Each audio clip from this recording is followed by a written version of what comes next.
pag-usapan po natin itong umiinit, panawagan, siguro dala ng galit, dala ho ng talagang naguguluhan na sa ginagawa ng Senado under leadership ni Senador Chis Escudero as Senate President.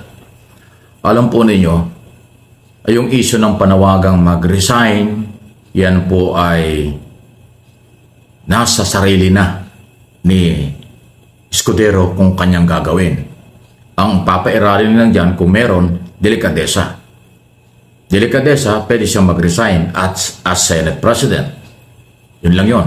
Delikadesa, kung siya ay gustong mag-resign as Senador. Dalawa po kasi ang posisyon na yan eh. Hindi ka magiging Senate President kung hindi ka Senador. So ano ba ang panawagan nyo? Mag-resign siya as Senador o mag-resign siya as Senate President? Yun ang sagot ko. Delikadesa lang. Pwede niyang gawin yan. Ngayon, ang issue naman ay kung ayaw niyang mag-resign as Senador, as Senate President, dahil delikadesa nga lang po ang pwedeng gawin dyan, eh, hindi naman po ganun kadali na siya ay matanggal as Senador. Kasi siya po ay may mandate, elected ng 6 na taon yan, mula 2022 hanggang 2028. So, hindi ganun kadali. Kasi hindi naman po impeachable official ang Senado or ang Senador. Ayan.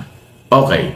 Sa issue naman na kung hindi siya mag-resign dahil walang delikadesa, hindi siya pwedeng tanggalin dahil may mandate, elected, ay kung halimbawa naman ay kasuhan sa Supreme Court o mag-petition kayo ng disbarment, karapatan po ninyo yun. Pwede niyong gawin.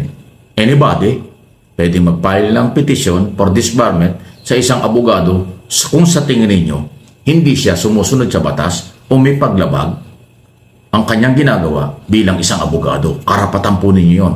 Korte Suprema na ang bahala doon. Kung kaya niyong i-justify na karapat-dapat madisbar o matanggalan ng lisensya bilang abogado, ang Supreme Court na po at Integrated Bar of the Philippines ang bahala dyan. Kasi pag nagpetisyon kayo sa Supreme Court, ipapasa rin yan sa tutuhingi ng tulong ang Supreme Court sa IBP, samahan ng mga abogado, para ho dun sa issue ng disbarment kung merong ground ba o wala. Yun po yun. Yung lahat ng inyong karapatan meron. Pero may mga limitasyon. Kaya ko lang sinasabi ito para meron kayong idea. Kasi nga, ang lakas na ng panawagan at comments, reaksyon ng tao na tanggalin, madisbar, or alisin dyan sa Senado. Yun ho yung kanyang posisyon Senate President, elected Senador, abogado. So may mga proseso yan. Yung pong pagtanggal sa kanya bilang Senate President, mga senador din po ang merong otoridad doon, kapangyarihan. Yung mga senador na member ng Senado ngayon, yan ho ang may karapatan kung kailang dapat tanggalin o hindi. Hindi ang mamamayan na masusunod doon. Exclusive yan sa Senado, sa senador lang. Okay? Kung magre-resign siya, sabi ko nga, nasa kanya yon, pero hindi ko gagawin yan. Kaya nga, tingin ko nga, kaya nga, ganyan ang galaw na parang nagdi-dribble-dribble sa kanyang responsibilidad dahil naghahanap ng kakampi para ma-retain siya as Senate President. Kasi powerful po ang Senate President. Number 3 yan sa pinakamataas na opisyal ng ating pamahalaan. Number 1, Presidente. Number 2, Vice President. Number 3, ang Senate President. Number 4, Speaker of the House. Number 5, Chief Justice. Yan po yung ranking. Okay? So, ngayon, patapos na ang 19th Congress. Papasok ang 20th Congress at magre-resume ang 20th Congress sa July 28. Magkakaroon ng session ng Kongreso at Senado, maghahalal sila ng bagong speaker, bagong Senate President. Kung mapapalit sila nasa kanila, kung hindi, nasa kanila rin. At gagawa sila ng nagdidig sila ng joint session para to sa ika-4 na State of the Nation Address ng Pangulong Marcos. So sa July 8, diyan natin malalaman kung papaanong, kung mananatili ba si Escudero bilang Senate President o siya ay aalis. Aalis siya o mag-resign o tatanggalin siya. Yun ang ating aba. Yun ang pinali sa 28 pa ng July. Kung magre-resign siya or papalitan siya ng mga kapwa senador, ayun po, hindi ngayon, hindi bukas. Sa July 28 natin malalaman yan. Meron pa ba siyang control sa mga senador? Doon natin malalaman. Siya ba'y tatanggalin ng kapwa senador? Doon din natin malalaman. Nako, pwede palang mangyari kay Chis Escudero ang nangyari kay Mig Zubiri.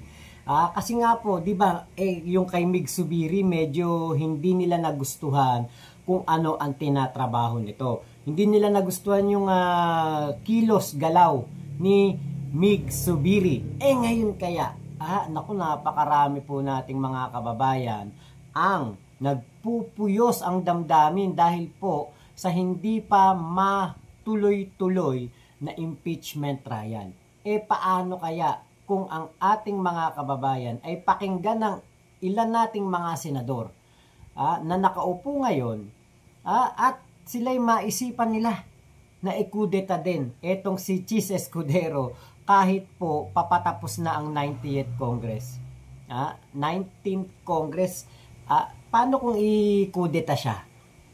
At iparamdam sa kanya yung ginawa nila kay Mig Zubiri. Diba, nakakahiya yun kasi masyado kasing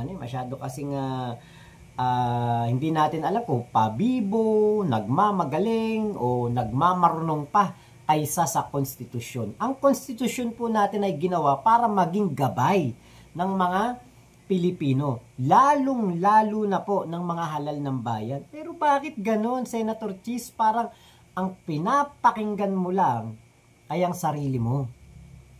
At parang ang dating pa, merong mas mataas sa konstitusyon. At yan ay ang Senate President. Bakit ganon? Diba?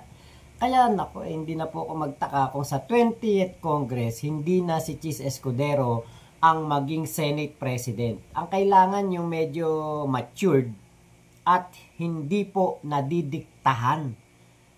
Diba? Hindi po kayang isway ng mga pangyayari na papabor sa mga Duterte. Nakakapagod na po yung ganyan. Nakakaano na. Diba? Na makita natin, nakakarinde, nakakabuisit na makita po natin na ang mga kababayan po natin ay pinapaikot na parang turumpo ng mga politiko na ang iniisip po ay pansariling kapakanan lamang. Yan po ang sitwasyon. Inuulit ko para hindi kayo malito, hindi po ganong kadali magtanggal ng elected senador. Hindi sila kasama sa impeachable official.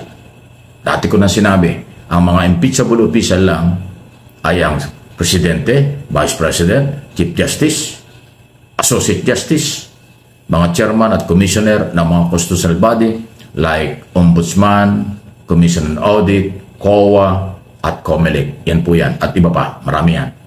Yan ang mga impeachable official. Pero ang senador-elect, congressman-elect, hindi ho yan mga impeachable. So, delikadesa kung meron, yun lang ang dahilan. Or, tanggalin as Senate President, yun din ang kapangyarihan ng kapwa niya, senador. Ayun. Medyo mahirap, di ba? Pero wala tayong magagawa. Pero tama lang. Huwag kayong madismaya. Tama lang na kayo magsalita. Tama lang na kayo po ay, masyak, magalit, o kung ano man. Pero kontrol natin ang ating sarili. Kasi sila pa rin po ang mayroong karapatan kapangyarihan kung ano ang kanilang gagawin. Kaya lang, obligasyon at karapatan ng mga Pilipino magsalita ng magsalita kayo. Dahil kayo ang nagpapasweldo sa kanila. Ang tanging karapatan ng mga Pilipino ay sa araw ng eleksyon. Kaya eleksyon lang natin. Binubuto niyo yung mga taong sa palagay niyo alanganin o hindi niyo alam na alanganin. Ako alam ko yan. Ang marami diyang alanganin. Kaya nga, inaamin ko ang nanalo sa aking senador na ibinoto, 4 lang. 4 lang po ang aking naipanalong senador dito sa nakaraang eleksyon. Pero proud ako dyan dahil yung 4 na nanalo, naniwala ako na may kakayanan. Yung mga natalo na aking ibinoto, sa tingin ko may kakayanan pero hindi ako sinamahan, natalo yon, wala lang, tatanggapin ko yon. Hindi ako magsisisi doon sa 4 na aking ibinoto. At hindi rin ako magsisisi yung binoto ko yung natalo. Sa tingin ko karapat dapat pero hindi sinuportahan, bahala kayo. Okay lang yan. Okay? So, ayun po yun. Sa eleksyon sa 2028 pa, kayong makakaganti kung galit kayo diyan sa mga senador na yan. Na mag-expire ang term sa 2028. Pero yung mga senador na kahahalal lang nitong nakaraang eleksyon ng Mayo. Aba, hanggang ano yan? Kailan ba yan? Hanggang 2031 yata sila. Hindi sila kasama doon sa 2028 election. So, 6 na taon kayo magsisisi kung nagkamali kayo ng ibinoto. Ako, wala akong pagsisisiyang mga senador na ibinoto. Kasi yung ibinoto kong natalo, proud pa rin ako. At yung ibinoto kong nanalo, ay sa tingin ko, karapat dapat sa Senado. Kasi yung aking 4 na senador na nanalo, ay naninindigan doon sa kailang constitutional duty. Nagpahayag na po yung mga senador na ibinoto ko na yung constitutional duty ay kanilang gagawin. Nakuha na ninyo more or less kung sino binoto ko. Ayan po. Kaya maging marunong sa lahat ng oras pagkakataon, ayan po yung for information sa ating lahat. Yan po ang sagot ko at paliwanag ko, opinion ko doon sa inyong panawagang mag-resign or tanggalin si Escudero. Na ipaliwanag ko na, pakireview po nyo ang tape. Pakireview nyo itong video ito. Okay? For education lang po, for information lang, walang personalan. Trabaho lang po ito. Opinion lang ang ating pinanghugutan base sa malalalim na mga kaganapan at naglulumiyag na sitwasyon sa ating lipunan. Kaya po, di ba? Ito naman lagi naman natin itong paalala, maging matalino sa pagpili ng mga kandidato na ating iboboto. Ako nga sa sobrang ingat ko na nga pumili, kita nyo, Chis Escudero, number 1 sa aking balota. Pero nagsisisi po ako ngayon. Kasi ako talaga'y pabor sa impeachment trial. Ayoko po na manatiling hindi nadidinig ang mga nagawang pagnanakaw sa ating kaban ng bayan. Kaya ang gusto ko po ay magkaroon ng trial. Andyan na sa Senado, hindi pa kinilusan, hindi pa ginawa ng hearing.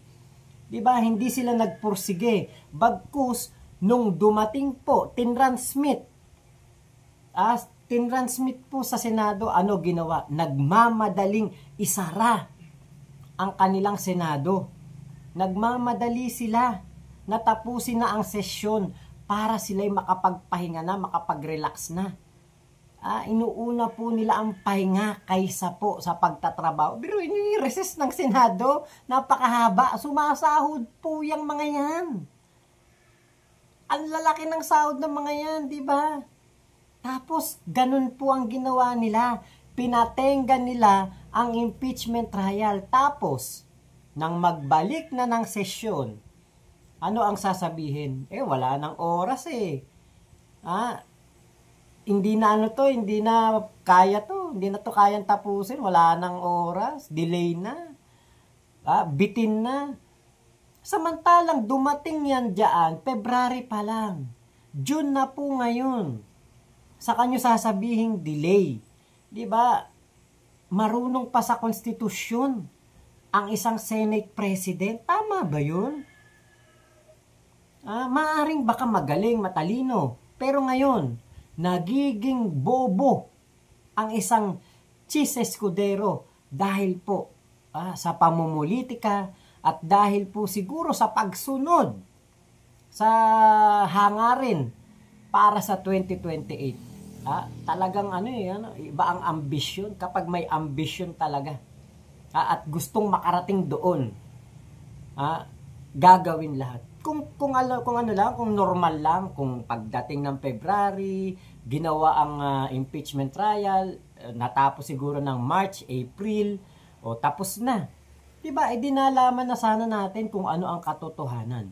At baka si Chis Escudero, walang magalit sa kanya na taong bayan. Hindi mananawagan ang UP, ang St. Benil de la Salle, Ateneo, Philippine Bar Association at napakarami pang iba na mga asosasyon ng mga abogado, mga eskwelahan, mga kolehiyo. Diba? Hindi na sila mananawagan At baka tumaas pa ang lalong pagtingin nila kay Chis Escudero dahil ginawa nila ang iniuutos ng konstitusyon at ang kanilang mandato. Kaya lang hindi po ganun na nangyari.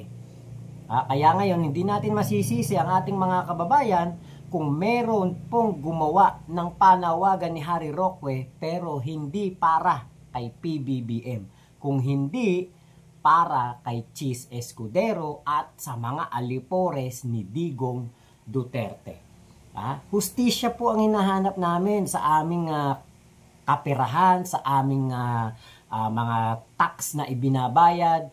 Hustisya para sa budget ng bansa na nilustay ng walang kapararakan, walang paliwanag, at parang galit pa ng nasita. Parang utang na loob pa namin na nilustay niya yung pera na yon sa loob ng 11 days yung 125 million. Yung 612 million pa na hindi rin maipaliwanag.